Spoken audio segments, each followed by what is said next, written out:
மிங்கி யாரை கல்யாணம் பண்ணிக்கிட்டாலும் அவன் புருஷனுக்கு ஏதாச்சும் ஒன்று நடந்தே தீருதே. நீங்க எல்லாரும் எதுக்காக இவருக்கு இப்படி ஆனதுக்கு நான் தான் காரணம்னு சொல்றீங்க? ப்ளூ வேர்ல்டு அப்படிங்கிற காட்டுல ஒரு ஆண்மான் ஒரு பெண்மானுடைய ஜோடி இருந்துச்சு. அவங்க வாழ்க்கை ரொம்ப சந்தோஷமா போய்கிட்டு இருந்துச்சு. ஒரு நாள் அவங்களுடைய சந்தோஷம் 2 மடங்கு ஆச்சு. பெண்மான் ஒரு குட்டிமான பெத்த போது, ஆஹா, என்னோட குழந்தை எவ்வளவு அழகா இருக்கு, பார்க்க ரொம்ப அழகா இருக்கு. அவங்க 2 பேரும் ரொம்ப சந்தோஷமா இருந்தாங்க. ஏன்னா இப்ப அவங்க குடும்பம் முழுமை அடைஞ்சிருந்துச்சு. சில நாட்களுக்கு அப்புறமா, என்னங்க நீங்க பாத்தீங்களா, நம்ம புள்ள இவ்வளவு வளர்ந்துட்டான், ஆனா இன்னும் அவன் எழுந்திருக்க முயற்சி பண்ண மாட்டேங்கிறான். செல்லம், நீ எதுக்கு எந்திரிக்க மாட்டேங்கிற? அப்பா, நான் எழுந்திருக்க முயற்சி பண்ணிக்கிட்டு தான் இருக்கேன், ஆனா என்னுடைய காலை அசைக்க முடியல. எனக்கு என்னாச்சு தெரியல. அதை கேட்டு அவங்க 2 பேரும் ரொம்பவுமே வருத்தப்பட்டாங்க. அவங்க நாள் முழுக்க அவங்களுடைய குழந்தைய பார்த்து அழுதுகிட்டு தான் இருந்தாங்க. அப்போ ஒரு நாள் ஒரு தேவதை அவங்க முன்னாடி வந்தாங்க. என்ன ஆச்சு மான்களே, நீங்க கடந்த 3 நாட்களா அழுதுகிட்டே தான் இருக்கீங்க. அப்படி உங்களுக்கு என்ன பிரச்சனை? அவங்க தேவதை கிட்ட அவங்க கஷ்டத்தை சொன்னாங்க. அந்த நேரத்துல இன்னொரு பக்கம் ஒரு காட்டுல ரொம்ப சோகமான நிகழ்வு நடந்துச்சு. ஒரு ஆண்மான் தரையில விழுந்திருந்துச்சு. அதுக்கு பக்கத்திலேயே மிங்கி அப்படிங்கிற பெண்மானும் உட்காந்து அழுதுகிட்டு இருந்துச்சு. எங்களுக்கு முதலையே தெரியும், இந்த மான் இத கல்யாணம் பண்ணிக்கிச்சு இல்ல, கண்டிப்பா இப்படியெல்லாம் நடக்கும்னு. பாரு, இதோட 4 காலுமே நலகமா போயிடுச்சு. பாவம், அவனால எந்திரிக்க கூட முடியல. இந்த மிங்கி யாரை கல்யாணம் பண்ணிக்கிட்டாலும் அவன் புருஷனுக்கு ஏதாச்சும் ஒன்று நடந்தே தீருதே.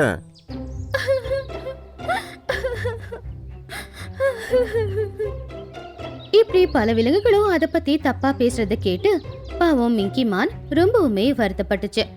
அதோட கண்ணுல இருந்து கண்ணீர் கொட்டிக்கிட்டு இருந்துச்சு. நீங்க எல்லாரும் எதுக்காக இவருக்கு இப்படி ஆனதுக்கு நான் தான் காரணம்னு சொல்றீங்க? அப்புறம் யாருக்கு மேல பழி போடுவீங்க? இது 3வது மானு. உன்னை கல்யாணம் பண்ணிக்கிட்டதும் இப்படி எல்லாம் ஆகிடுது. சரி, நான் ஒத்துக்கிறேன். இந்த மாதிரி 3வது தடவை நடந்திருக்கு. இது என்னோட தப்பு என்னன்னு எனக்கு தெரியல. ஆனா நீங்க கொடுக்கிற தண்டனைய நான் ஏத்துக்கிறேன். காட்டோட நன்மையை பத்தி யோசிச்சா நீ இந்த காட்டை விட்டு போகிறது ரொம்ப நல்லது. நீ போனதும் உங்க 3 புருஷங்க சாரி ஆவாங்க போல. அதை கேட்ட பெண்மான் ரொம்பவும் வருத்தப்பட்டுச்சு. அது அங்கிருந்து எழுந்திருச்சு நடந்து போச்சு. அது அந்த காட்டை விட்டு வெளியில போய்கிட்டு இருந்துச்சு. அதோட கண்ணுல இருந்து கண்ணீர் மட்டும் கொட்டிக்கிட்டே இருந்துச்சு.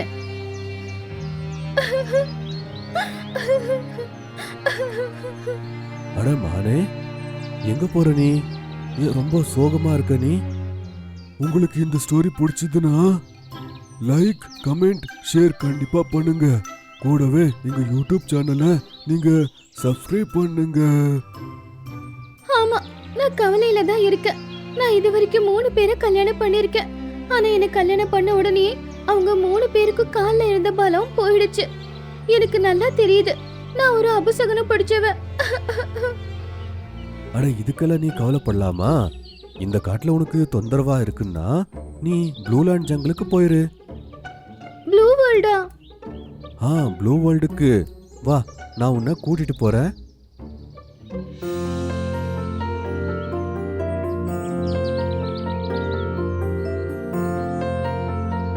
பகீரா மிங்கி மானை கூப்பிட்டுக்கிட்டு ப்ளூ வேர்ல்டு காட்டுக்கு போச்சு. மிங்கி மான் அங்க வந்ததை பார்த்து எல்லாருமே ஆச்சரியப்பட்டாங்க. அட, இது புதிய மான் போல இருக்கு. இதோட பேரு மிங்கி மான். பகீரா மிங்கியை கூப்பிட்டுக்கிட்டு தாய்மான் கிட்ட போச்சு. தாய்மான் அதோட குழந்தைக்கு பக்கத்துல உட்காந்துக்கிட்டு இருந்துச்சு. அதோட குழந்தை இன்னும் உட்காந்துக்கிட்டு தான் இருந்துச்சு. நீ யாருமா? நான் யாரும் இல்லாத ஒரு அனாதை. எங்க காட்டுல எல்லாரும் என்ன அபசகுனம்னு நினைக்கிறாங்க. அபசகுனமா?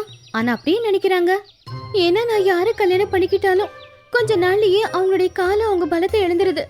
அவங்க எல்லாருமே ஊனமுற்றவங்களா மாறிடுறாங்க. அதனாலதான் எல்லாரும் அனுப்பிட்டாங்க. அது கேட்டதும் தாய்மானோட முகத்துல ஒரு சிரிப்பு வந்துச்சு. அட, நான் சொன்னதை கேட்டு நீங்க எதுக்காக சந்தோஷப்படுறீங்க? ஏன்னா நீதானம்மா என்னுடைய புள்ளைய கல்யாணம் பண்ணிக்க போறவ. நீங்க என்ன சொல்றீங்க?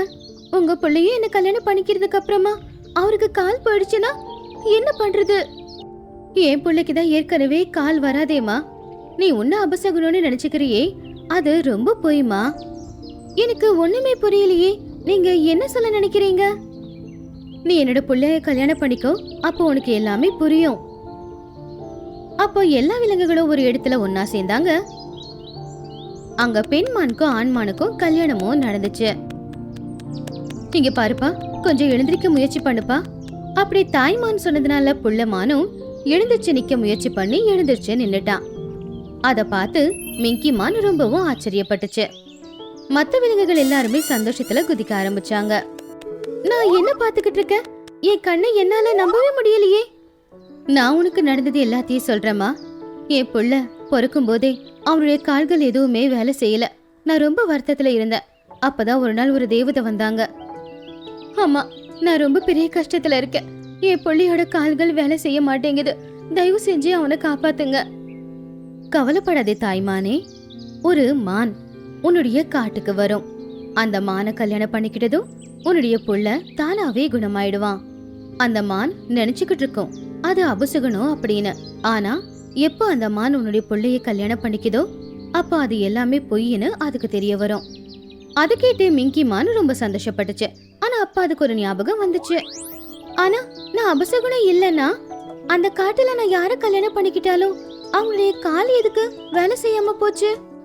அது எதுக்கு நான் இங்க வந்து என்னுடைய புள்ளைய கல்யாணம் பண்ணிக்கணும் இல்லையா? இப்ப ஏன் கூட நீ அந்த காட்டுக்கு வா, அங்க எல்லாருமே குணமாயிடுவாங்க. அப்படி சொல்லி தாய்மான் அவங்க புள்ளையோட மிங்கி மானோட பழைய காட்டுக்கு போனாங்க. அங்க மிங்கி மானோட 3 புருஷங்களும் அதே மாதிரி காட்டு விலங்குகள் எல்லாருமே இருந்தாங்க. இந்த சனியா மறுபடியும் வந்துருச்சா? யார தூக்குறதுக்கு நீ இப்ப வந்திருக்க? இது என்னோட பொண்டாட்டி. இவளை பத்தி பேசுறதுக்கு முன்னாடி யோசிச்சு பேசுங்க. இவ உங்களோட பொண்டாட்டினா நீங்க எப்படி நல்லா இருக்கீங்க? எல்லாரும் கொஞ்சம் அமைதியா இருக்கீங்களா? என் மருமக அபசகுணம் இல்லைன்னு நான் நிரூபிக்கிறேன். மிங்கி, இவங்க 3 பேரோட கழுத்தை உன் வாளால தொடு. அத கேட்டு மிங்கி மான் அப்படியே பண்ணுச்சு. அதோட வால் அவங்க உடம்புல பட்ட உடனே அந்த 3 மான்களும் குணமாயிட்டாங்க. அவங்க கால்ல நின்னுக்கிட்டு இருந்தாங்க. இது என்ன அற்புதம்! எங்களை மன்னிச்சிடு மிங்கி. நாங்க உனக்கு தொந்தரவு கொடுத்தோம். சரி, நான் கிளம்புறேன். மிங்கி மான் அதோட காட்டுல இருந்து கிளம்பி அவளுடைய புருஷனோட அவளோட மாமியார் வீட்டுக்கு கிளம்பி போயிட்டா.